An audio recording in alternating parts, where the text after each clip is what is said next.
toutes et à tous, bienvenue dans ce nouvel épisode des Curious Buzz, le podcast de l'entrepreneuriat en Polynésie française. Alors jusqu'à présent, nous avions habitué à inviter des entrepreneurs qui venaient de démarrer leur projet depuis quelque temps.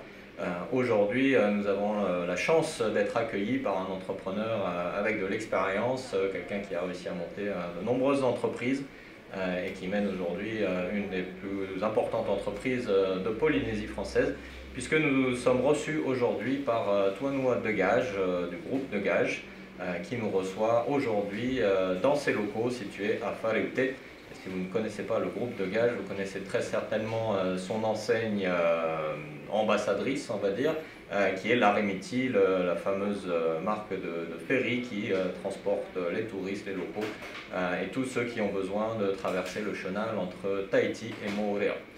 Tuanua, merci de nous accueillir, bonjour. Yorama. Comment ça va? Très bien.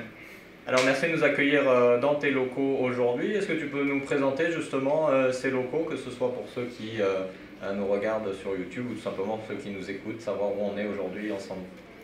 Oui, ben on est dans les locaux du groupe Degage, de la direction. Donc nous nous situons rue Bovis, près d'Intersport et de Jouet Club, en face de la banque de Tahiti, au rond-point de la Marine nationale. D'accord. Alors, est-ce que tu peux nous présenter le groupe Degage, parce que c'est quand même un groupe assez grand, avec énormément de métiers différents. Donc, est-ce que tu peux nous faire un petit aperçu rapide de ces entreprises? Oui, ben le groupe Degage est composé d'une dizaine, presque 20 filiales dans des secteurs divers et variés. Notre secteur le plus important, ben, c'est le transport maritime, avec, comme tu le disais, le transport de passagers entre Papeete et Moorea. On fait aussi du transport terrestre, on a des agences de voyage, on a du développement, on fait du développement web aussi, on développe nos propres applications. On a une compagnie d'hydravion. Il y a beaucoup d'autres métiers. C'est assez divers comme activité. C'est très divers, ouais. Alors, comment l'entreprise, c'est une entreprise familiale. Donc toi, tu es le deuxième dirigeant du groupe, c'est ça? Oui, mon papa et ma maman sont les fondateurs du groupe Degage. À un moment donné, ma sœur Mehiti a travaillé aussi dans le groupe. Maintenant, elle est au Vanuatu, elle exploite des ferries au Vanuatu. Et moi, effectivement, c'est moi qui ai la responsabilité de l'exploitation des filiales du groupe. Mon papa aujourd'hui s'occupe surtout de la pêche et de ma maman du dory qui fait le transport de marchandises sur les Tuamotu. Donc toute la famille est toujours engagée dans l'entreprise? Oui, tout à fait. D'accord. Et ça fait combien de temps que toi tu es dans le groupe? Alors ben moi je suis rentré dans le groupe, je suis né dans le groupe Degage. Bien sûr. Je suis sorti de l'école en 95 avec mon bac en poche. Ensuite j'ai eu mes diplômes de mécanicien, chef mécanicien et capitaine. Donc en fait les diplômes maritimes, tu vas à l'école, ensuite tu reviens naviguer, tu repars à l'école. Donc on peut dire depuis 95 je suis dans le groupe. J'ai fait la plupart des métiers qui sont dans le groupe et en 2002 j'ai commencé à devenir gérant des premières filiales du groupe Degage. D'accord. Et est-ce que c'était une décision logique, on va dire, d'intégrer le groupe et de reprendre ensuite l'entreprise fondée par tes parents, ou est-ce que tu as pensé à faire autre chose à un moment donné ou Non, j'ai pas pensé à faire autre chose. J'ai tout de suite voulu rentrer dans le groupe. Ça m'intéressait énormément. Lorsque j'étais jeune, j'ai été très attiré par la mécanique. D'ailleurs, j'ai approfondi mes études en mécanique à l'époque. Et donc, ça s'est fait naturellement. Je suis venu naturellement au groupe Degage et je m'y plais depuis tout ce temps. D'accord. Et tu as contribué à la création de nouvelles filiales du groupe? Oui, j'ai créé énormément de filiales lorsque je suis rentré dans le groupe. En fait, aujourd'hui, on a les filiales qui ont été créées, ce sont des filiales satellites au mammouth du groupe, c'est-à-dire le transport maritime entre Tahiti et Moorea. J'ai monté la société de maintenance des outils du groupe Degage, la société aussi qui fait le développement des logiciels que nous utilisons actuellement, de la billetterie aussi, des Aremiti. Finalement, ça nous a facilité hein, la tâche d'avoir nos propres entités qui permettaient de faire avancer l'ensemble du groupe de gage. Et de plus en plus, ces entités qui ont un savoir-faire s'ouvrent aux sociétés de l'extérieur qui ont aussi des besoins en maintenance, en développement.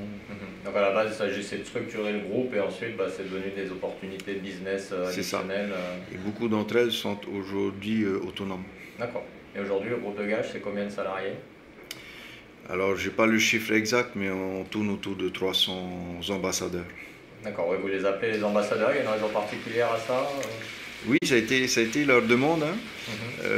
C'est vrai que nous, le groupe de gage, on a effectué un virement un peu à 180 degrés depuis 2 années, où on a mis au centre de notre exploitation l'humain.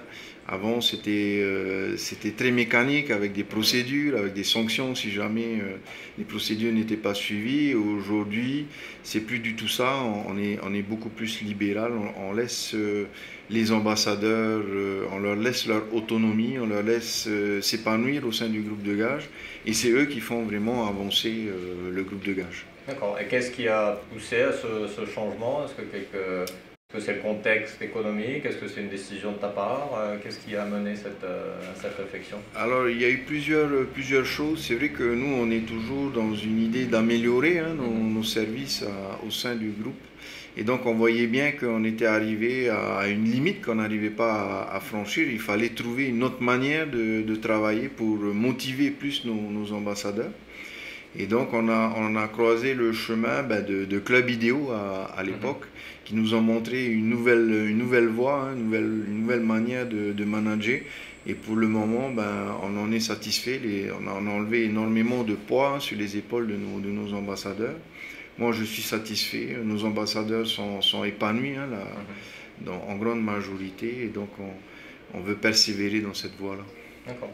Alors personnellement, est-ce que c'est facile de reprendre les rênes d'une entreprise qui a été fondée par ses parents ou par rapport à créer quelque chose de toute pièce? Est-ce que tu as ressenti une certaine pression? Comment tu as vécu cette évolution? Alors ça s'est fait assez naturellement, mais c'est vrai que bon, il faut l'avouer, hein, mes parents ont une manière de gérer.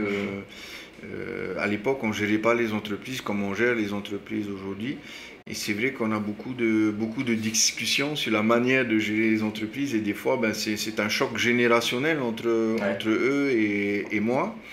Donc, je ne veux pas dire qu'il n'y a pas de pression. Il y a quand même une certaine pression, surtout que ce sont mes parents. Et donc, j'essaye de leur faire voir un peu les nouvelles techniques de management. Ce n'est pas facile tous les jours, mais on y arrive quand même.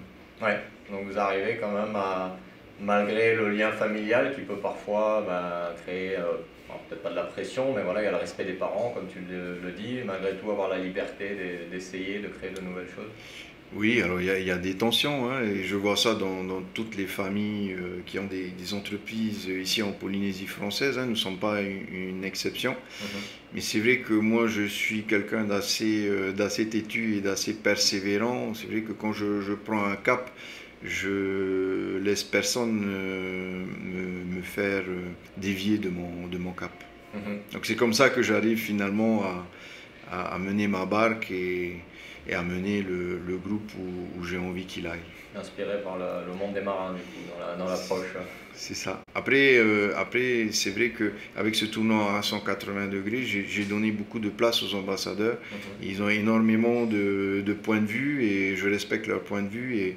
Et dans la grande majorité du temps, on prend des décisions finalement collégiales qui nous permettent de mieux avancer et de mieux affronter les difficultés. D'accord, donc vous fonctionnez plutôt à l'horizontale que vraiment de très hiérarchisé, structuré?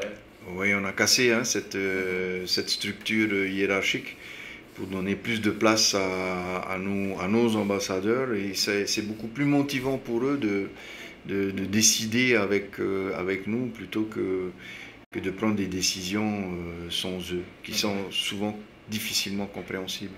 D'accord. Et est-ce que tu penses que le fait d'avoir essayé tous les métiers justement de l'entreprise en partant de la base, un mécanicien, marin, etc., ça t'a aidé justement à avoir une approche différente des employés, de ta façon de gérer les employés, enfin les ambassadeurs Oui, c'est sûr que c'est plus facile les décisions sont plus faciles à appréhender en sachant ce qu'ils ont à affronter au jour le jour, mais je sens bien que les ambassadeurs me respectent parce qu'ils savent que j'ai commencé par le bas et c'est d'autant plus facile à faire passer des messages ou des décisions. D'accord. Et est-ce que le fait justement de travailler en famille, ça apporte quelque chose de plus, tu penses, vis-à-vis de la relation avec ces ambassadeurs dans l'aspect, voilà, le lien est peut-être plus fort parce que c'est quelque chose qui se fait en famille, donc cette approche-là déjà est inscrite dans l'ADN de l'entreprise? Oui, bien sûr, le groupe de gage est un groupe familial, hein. Donc c'est vrai on est très proche de nos ambassadeurs. Je les reçois d'ailleurs, pas tous, mais j'en reçois au moins 6 à 8 toutes les semaines pour pouvoir discuter avec eux. Et c'est vrai que cette relation familiale au sein du groupe facilite énormément les relations de travail au quotidien. D'accord. Alors, on est dans un contexte de crise, tout le monde le sait, hein, qui n'est pas forcément facile à vivre en ce moment. Quel a été l'impact de la crise sur le groupe Dégage, sur la stratégie que vous aviez en cours jusqu'à présent? Ben, comme tout le monde, hein, je pense, ça nous a beaucoup impacté, notamment pendant le confinement où là on a dû carrément annuler des voyages de l'Arimitis. Les ambassadeurs étaient très inquiets, bien sûr, parce ils se posaient la question de l'avenir du groupe et de leur avenir aussi au sein du groupe. Mais bon, rapidement, j'ai essayé de les rassurer. Heureusement que, ben, il faut le dire aussi, il faut le souligner, hein, heureusement que le gouvernement a pris quand même la mesure des difficultés des entreprises et ils nous ont énormément accompagnés avec des dispositifs qui nous ont permis quand même de tenir le coup pendant les moments compliqués de la crise, notamment je pense au RES, au dièse qui est encore d'actualité aujourd'hui. Et aussi, il y a eu des prêts bancaires hein, qui ont été garantis par l'État, les fameux PGE. Et donc, tous ces dispositifs nous ont aidés à tenir face à cette crise. Mais nous avons gardé le cap, nous, dans le groupe de gage. Nous avons été impactés, mais du fait de la diversité du groupe, ça nous a permis de tenir le coup. Ça vous a rendu plus flexible du coup? Ça nous a rendu plus flexibles et surtout plus forts, hein, se diversifier, solidifie finalement la structure. Hein. Je me pose la question si par exemple nous avions été que dans le tourisme avec les agences de voyage, ça aurait été très compliqué. Aujourd'hui on est impacté sur nos agences de voyage parce que les frontières sont fermées et qu'on ne peut pas envoyer les Polynésiens à l'extérieur de la Polynésie, sauf sur les États-Unis et la métropole. Mais du fait de la crise sanitaire, c'est très très compliqué. Les gens n'ont pas envie de voyager dans ces destinations. Donc on a été impacté sur certaines filiales du groupe, mais d'autres ont pu tenir le coup et ont pu supporter les difficultés des autres filiales. Il n'y a pas eu que du négatif hein, dans la crise Covid. On a dû se remettre en question. Et une remise en question, c'est souvent bon. Et donc on a pu quand même améliorer nos façons de travailler, améliorer par exemple nos horaires sur Montréal, on les a retravaillés, on les a améliorés. Je pense que nos horaires sont plus efficaces qu'avant la crise Covid. Je pense aussi à TTH Charter où nous avons fait énormément d'évacuations sanitaires. Donc ça c'est les hydravions. Hein, ce sont les hydravions. Donc on tient bien le coup finalement face à la crise et il n'y a pas que des points négatifs à la crise, il y a aussi énormément de points positifs. C'est ce que je retiens de cette crise sanitaire. Elle n'est pas encore terminée, hein. L'impact va continuer les semaines qui arrivent. Mais bon, on est prêt à affronter Ouais. cette crise-là. On est assez persévérant et courageux dans le groupe. D'accord. Et donc la stratégie globale de développement telle qu'elle était prévue avant la crise, pour l'instant, ne change pas. Elle ne change pas. Alors, pour exemple, on a un projet hein, sur les Raromatei de navire à passagers, 500 passagers en navire rapide sur les Raromatei. Et donc, ce projet-là, on ne l'a pas mis en stand-by, il continue toujours et on est en train de faire avancer ce projet-là. On espère pouvoir mettre sur la ligne des Raromatei un navire d'ici fin 2022, début 2023. Donc c'est un exemple, mais qui montre que on ne baisse pas les bras. C'est pas la première crise non plus qu'on rencontre, hein. Le groupe de gage, il existe depuis pratiquement 50 ans. Donc depuis tout ce temps, on en a vu passer des crises, notamment je pense à celle de 2008, hein, Ouais, la crise des financière. subprimes là. On n'a pas baissé les bras non plus à ce moment-là, on a continué à investir, on a eu raison parce que ben, c'est comme à la bourse, hein, il y a des bas et il y a des hauts. Aujourd'hui on est dans le creux de la vague, mais ça va repartir d'ici quelques mois, j'en suis sûr.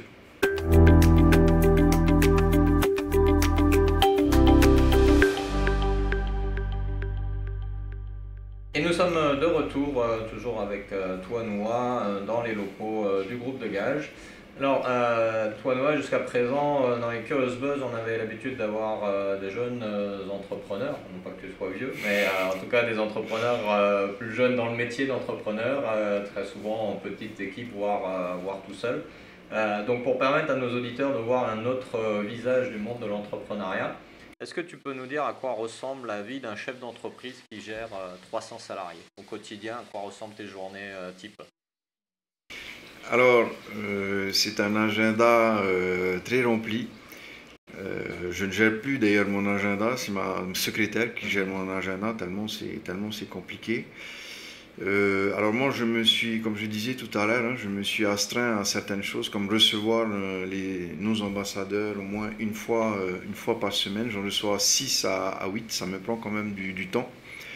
Ensuite, une fois que je les ai reçus, ben, il faut que je gère les difficultés qu'ils ont à leur quotidien parce que dans ma tête, il faut qu'ils soient épanouis, hein, c'est le seul moyen pour qu'ils puissent enchanter nos clients. Donc ça me prend aussi un certain temps. Ce sont des réunions avec les chefs de service pour essayer de faire avancer les difficultés. Ensuite, c'est vrai qu'à mon niveau, en plus, ben, je n'ai pas que le groupe de gage à gérer, puisque j'ai été aussi élu président du cluster maritime. D'accord. Et là, donc, cluster maritime, c'est assez énorme, puisque nous avons une soixantaine de membres, avec des sujets nombreux et souvent complexes. Donc c'est beaucoup de réunions de travail avec nos membres, avec les autorités, avec les décideurs pour faire avancer des sujets. Donc c'est beaucoup de temps pour m'occuper du groupe de gage et pour m'occuper aussi ben, de ce qu'il y a autour du groupe de gage, c'est-à-dire ben, tout ce qui est maritime, tout ce qui est activité nautique. Donc voilà un peu à quoi ressemble ma semaine. C'est beaucoup de temps, c'est beaucoup de Ouais. temps, beaucoup de réunions, beaucoup de rencontres avec les personnes. C'est bien, j'aime bien hein, rencontrer les personnes, discuter avec tout le monde et essayer de faire avancer non simplement les sujets localement, mais les sujets à l'extérieur du groupe. Mais des fois ça peut être pesant aussi. Des fois faut savoir prendre du recul, faire un petit break pour reprendre son souffle et mieux repartir. Alors, comment tu prends ces breaks justement et comment tu trouves du temps pour toi, pour ta famille, hors de la famille avec qui tu travailles, mais ta famille, ta femme, tes enfants, Hmm. etc.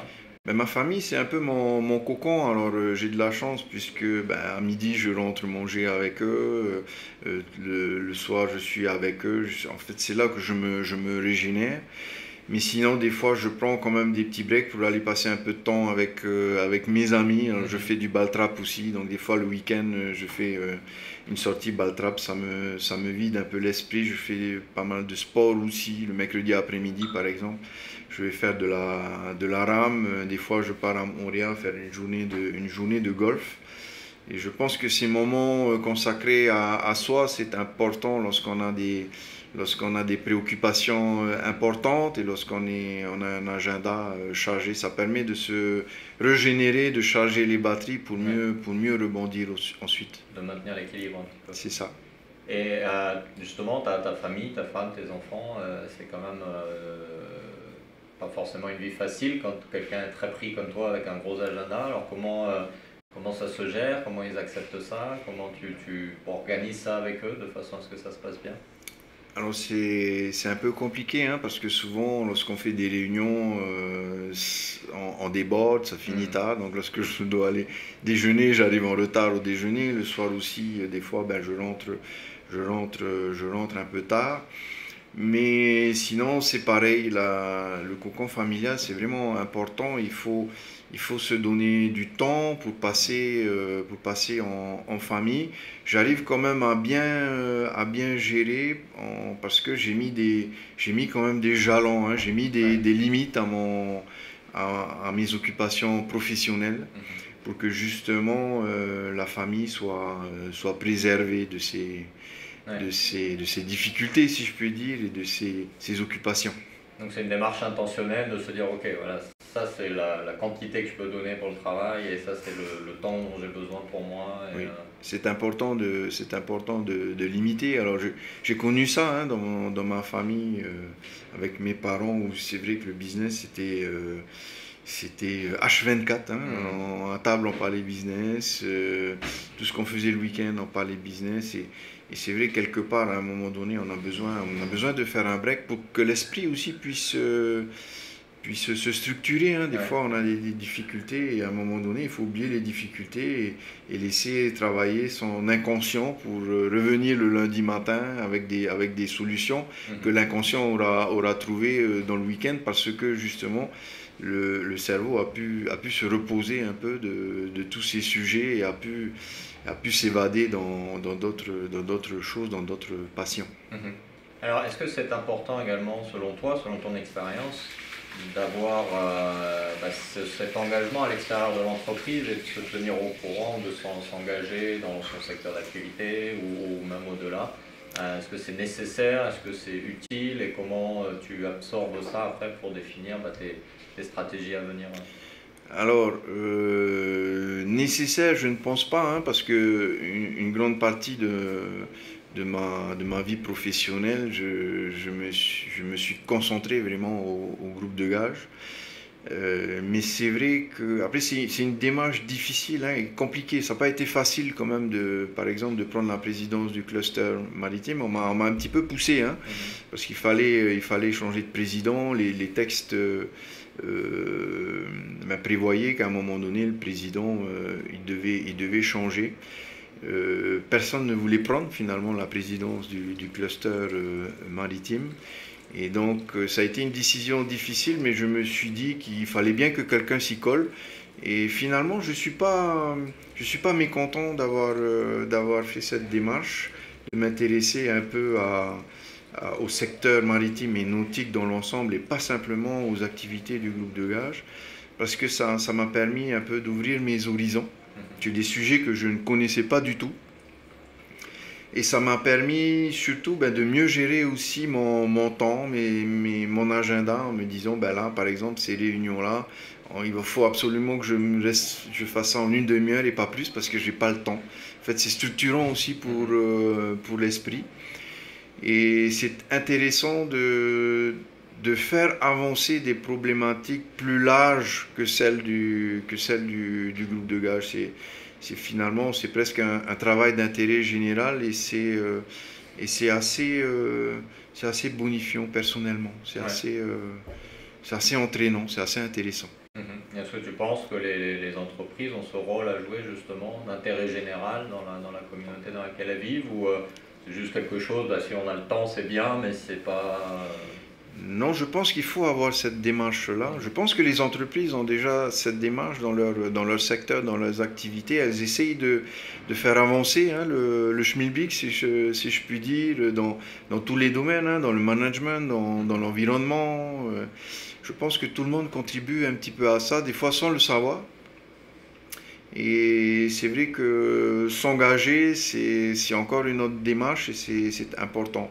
Après, tout le monde ne veut ou ne peut pas le faire non plus. Après, c'est une question de timing, hein. Je pense qu'à un moment donné dans sa vie, on veut ou on peut le faire. Et donc, il faut pas hésiter. Et j'encourage d'ailleurs les entrepreneurs à prendre le pas et à s'engager aussi. D'accord. Alors parlons un peu de ton style de management, ton style de leadership. Quel serait d'après toi, ou allons même jusqu'à poser la question différemment, si je sortais de la salle là et que j'allais voir tes ambassadeurs et que je leur demandais quels sont les ingrédients du leadership de Touanoua, qu'est-ce que tu penses qu'ils me diraient? Alors, je ne sais pas ce qu'ils vont te dire. Ça serait bien que tu ailles leur demander. Ça serait intéressant. J'aimerais bien. J'aimerais bien. Ça serait très intéressant.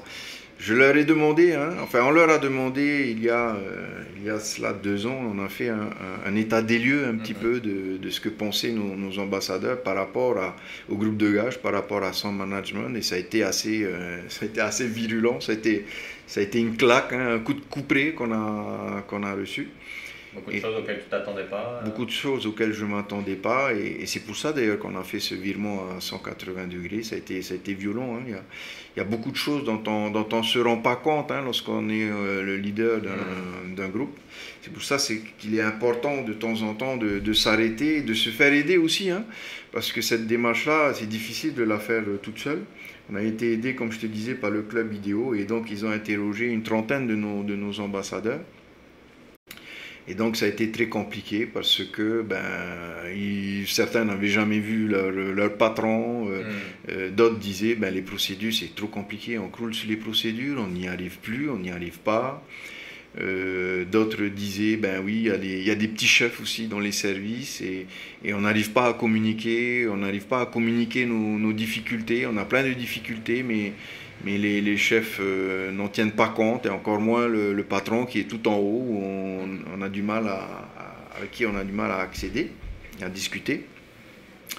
Et donc avant ce tournant-là, j'étais un leader très autoritaire. Moi, je pensais que il fallait des procédures, il fallait que chacun sache exactement ce qu'il a à faire, et que s'il faisait pas ce qu'il avait à faire, c'était le coup de bâton. Je pensais que c'était ça, être chef d'entreprise, être leader, et je me suis rendu compte après l'état des lieux que c'était pas du tout ça. Qu'au contraire, il fallait faire confiance à ses collaborateurs, à ses ambassadeurs. Il fallait souvent aller les voir pour discuter avec eux, comprendre leurs difficultés et essayer de trouver des solutions à leurs difficultés. Pour moi, aujourd'hui, c'est ça un leader, c'est quelqu'un qui fait en sorte que ses ambassadeurs soient épanouis pour qu'ils puissent justement enchanter nos clients, parce que un ambassadeur un collaborateur qui n'est pas épanoui, mais je vois pas comment il pourrait être motivé à enchanter nos clients. J'aspire aussi beaucoup à leur laisser une bonne place dans les décisions à prendre. Parce que je sais aujourd'hui que des ambassadeurs qui prennent une décision, ils vont tout faire pour que la décision prise aboutisse. Et donc ça les motive énormément. Donc voilà le leader que je suis aujourd'hui. C'est je fais confiance à mes ambassadeurs. Je leur laisse beaucoup d'autonomie pour qu'ils puissent, parce que c'est eux qui savent faire sur le terrain, pour qu'eux puissent améliorer leurs conditions de travail. Je leur laisse énormément de latitude pour qu'ils prennent des décisions avec nous, avec moi, pour faire avancer le groupe de gage. Et c'est tellement plus facile et pour eux et pour moi aussi. Aujourd'hui, j'ai presque pas de décision à prendre dans le groupe de gage, je pose le problème, tout le monde autour de la table va s'affairer pour trouver une décision, et ça fonctionne tellement bien et tellement mieux comme ça. Ouais. Voilà. Moins d'énergie que le style autoritaire qui impose d'être un peu... Exactement, parce que tu prends une décision comme un tyran, ensuite il faut les motiver pour aller dans la direction que tu veux, parce que eux, c'est pas du tout dans la direction dans laquelle ils veulent aller autre part. Donc c'est un cercle infernal, et il faut absolument arriver à un cercle virtueux, et je pense qu'on n'est pas parfait, mais on tend quand même à être dans un cercle beaucoup plus virtueux maintenant qu'avant. D'accord. Et est-ce que, alors même si le bénéfice est clair maintenant, est-ce que la transition, l'acceptation de justement ce travail de diagnostic, où tu as sûrement entendu des choses pas forcément très faciles à entendre, comment toi tu l'as vécu personnellement et comment tu as réussi à faire ce changement et pas juste à te dire non, ils ont tort, je sais ce que je fais, ce qui peut arriver souvent quand on est en position comme ça d'autorité. Ouais. C'était compliqué, hein, comme je t'ai dit tout à l'heure, c'est une claque que tu reçois en plein visage. Mais je pense qu'il faut faire face, hein, il faut faire face à ces difficultés-là. Il faut pas faire l'autruche, hein. Je pense que tout entrepreneur devrait prendre à bras le corps les problématiques et essayer de trouver des solutions.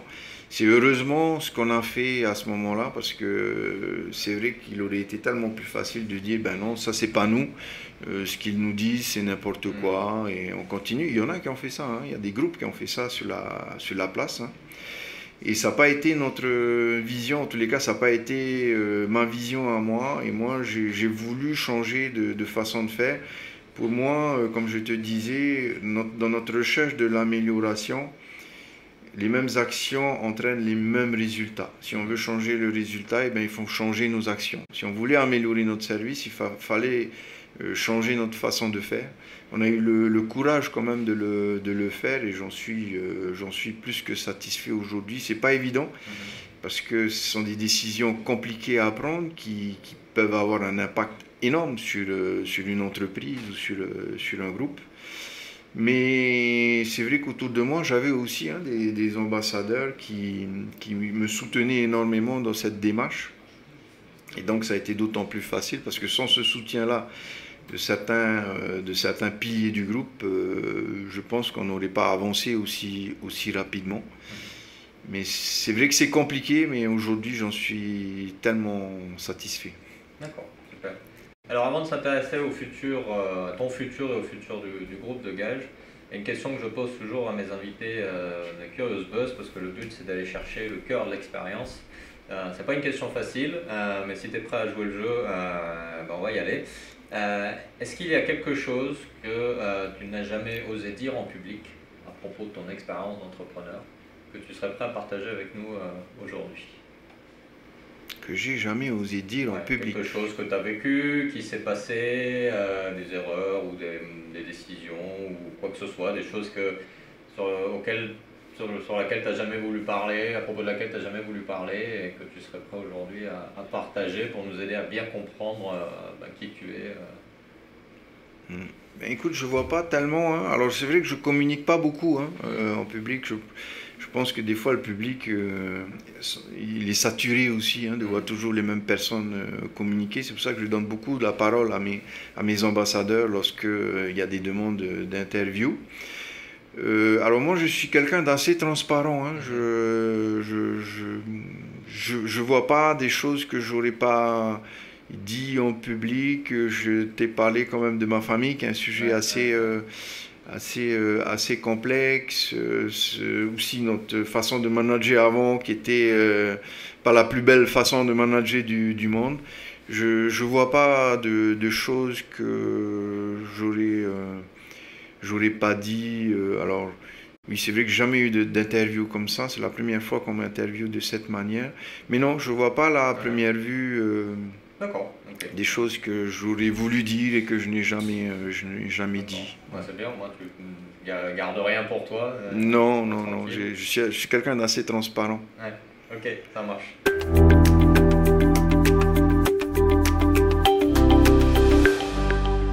Et nous sommes de retour pour donc cette dernière partie de notre entretien avec toi, Noah. Ça va toujours? Ça va très bien. Ok, ça marche. Alors regardons un petit peu vers l'avant. Tu nous as déjà un peu parlé des projets du groupe de Gage tout à l'heure. Mais par rapport à toi, ton propre futur, comment tu le vois? Est-ce que tu le vois définitivement dans le groupe? Est-ce que tu as des projets auxquels tu penses? Comment tu vois les choses à long terme?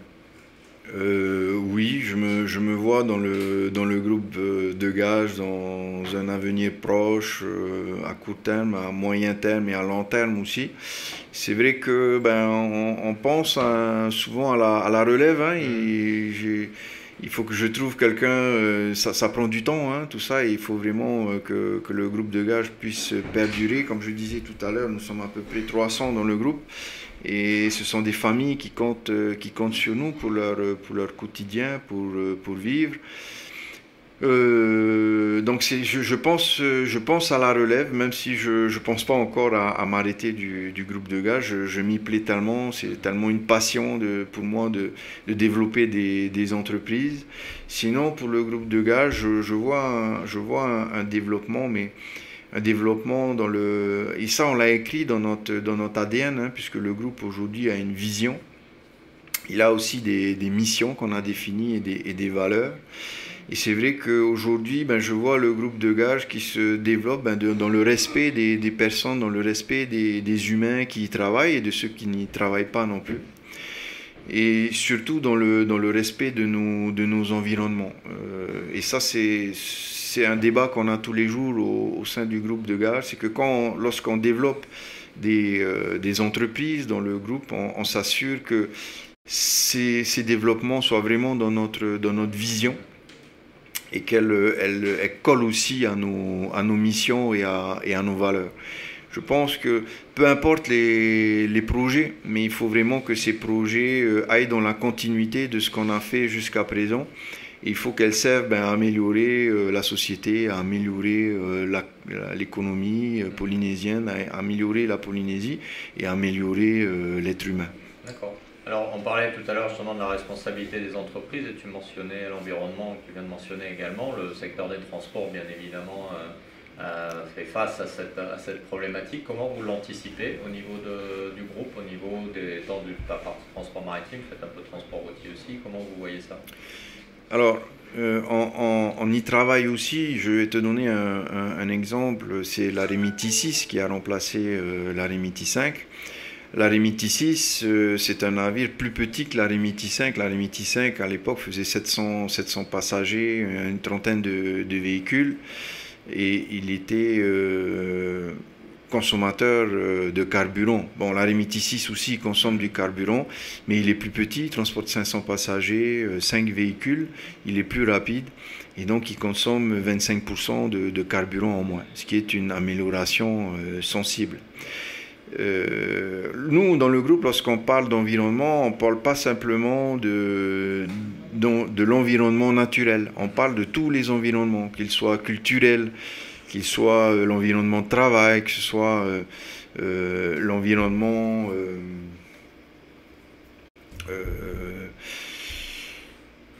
économique, social aussi, j'imagine. Social, je cherchais le mot, c'est l'environnement social. En fait, nous travaillons sur tous ces environnements-là.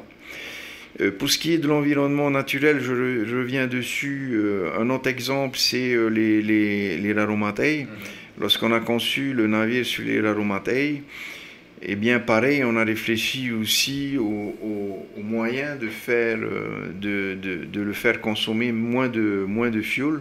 Donc c'est pour ça qu'il ne transporte pas de fret lourd, il transportera que du fret léger et du passager. Mais aussi de par la réglementation, on est soumis à des règles strictes concernant la pollution. Et les navires de nouvelle génération, l'Aremiti 6 est un navire tiers 2 qu'on appelle, avec infiniment moins d'émissions de CO2 et de NOx. Hein. Et donc l'Aremiti, la PTI Express pour les Raromatei sera certainement tiers 3, puisqu'il y a une nouvelle réglementation qui sort là pour les navires. Et donc ils auront ce qu'on appelle pratiquement des pots catalytiques comme nos véhicules, et donc ils dispenseront encore moins de CO2 et encore moins de gaz polluants. Donc nous on y travaille au sein du groupe, mais aussi la réglementation et l'évolution de la technologie fait que de plus en plus les moteurs qui consomment du fuel sont de moins en moins polluants. Après, comme je te disais tout à l'heure, il y a nos environnements aussi sociaux, culturels. On a dans le groupe aussi la volonté de développer la culture, la culture des ambassadeurs du groupe, mais la culture polynésienne. Donc c'est pour ça qu'avec Heura, je pense que tu l'as aussi interrogé. Elle est venue donner des cours de tahitien dans le groupe, que justement on n'oublie pas un peu cette partie culturelle qu'on a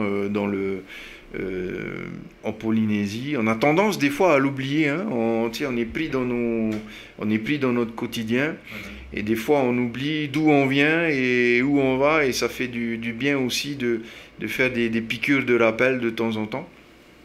Donc ces problématiques-là sur les environnements, ils nous tiennent à cœur, hein. Ils nous tiennent à cœur dans le groupe, et on y travaille dans nos réunions quotidiennes et dans notre quotidien. Ouais. D'accord.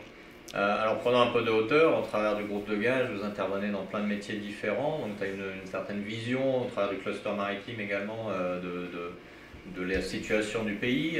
Quelle est ton analyse du futur de l'économie du Fénois, du futur du développement du Fénois dans un moyen terme, on va dire?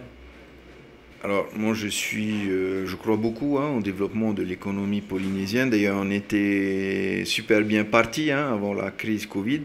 Je pense que cette crise sanitaire va juste nous ralentir un petit peu. Et lorsqu'on sera sorti de cette crise sanitaire, on reviendra à une pleine économie. Donc moi je suis super confiant en l'avenir. C'est pour ça que nos projets on les continue, on ne les arrête pas. Au sein du cluster maritime, on travaille sur des projets structurants. Un exemple, le remplacement du dock flottant de la Marine nationale. On veut se doter d'un nouvel outil plus adapté à la flottille, à la flotte maritime locale, puisqu'il a été exploité depuis 40 ans, à peu près 30 ans, 40 ans. Depuis, la flotte locale a évolué. Donc il faut aussi que cet outil de maintenance évolue. Et aussi, cet outil de maintenance va nous permettre d'attirer des flottes extérieures, parce que la Polynésie est au milieu du Pacifique. C'est un point de passage pratiquement incontournable. Et donc cet outil-là, par exemple, va nous permettre de caréner aussi des navires qu'on ne pouvait pas caréner jusqu'à présent. Et ça va surtout nous permettre de développer autour de cet outil un pôle d'excellence où on pourrait faire monter le savoir-faire de nos travailleurs polynésiens. Et donc ça va encore attirer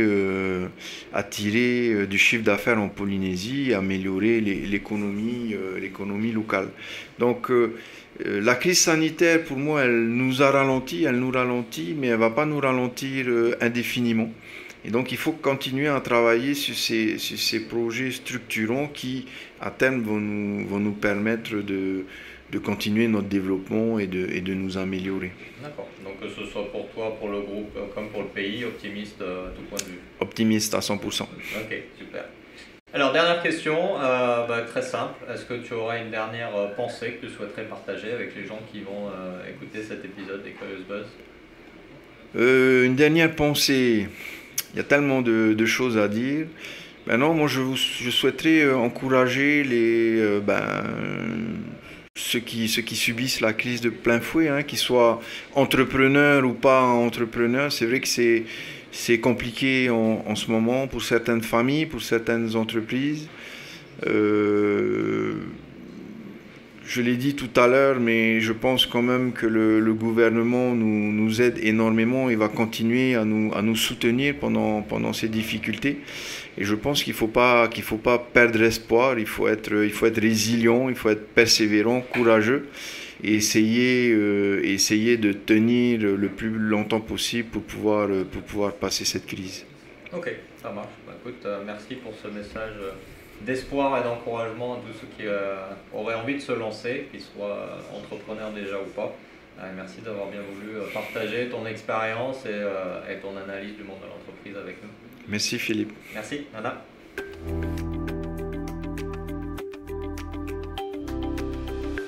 Voilà, c'était donc ce nouvel épisode des Curious Buzz en compagnie de Toanoa Degage, un autre profil d'entrepreneur que ceux que nous avons reçus jusqu'à présent. d'entreprises de plus grande taille avec une plus longue expérience. Et j'espère que vous aurez apprécié ses analyses et sa perspective sur le monde de l'entreprise. Je vous retrouverai très bientôt pour un nouvel épisode des Curious Buzz. La fin de la saison 1 approche et j'espère que vous aurez apprécié de vous balader dans les différentes entreprises du Fénois. Alors comme toujours, n'hésitez pas à laisser vos commentaires ou vos étoiles sur la plateforme de podcast que vous utilisez. N'hésitez pas également à partager les Curious Buzz autour de vous, à vos amis entrepreneurs ou à ceux qui pensent se lancer pour leur faire partager cette expérience et cette richesse du parcours entrepreneur. A très bientôt donc pour un nouvel épisode des Curious Buzz. Nana.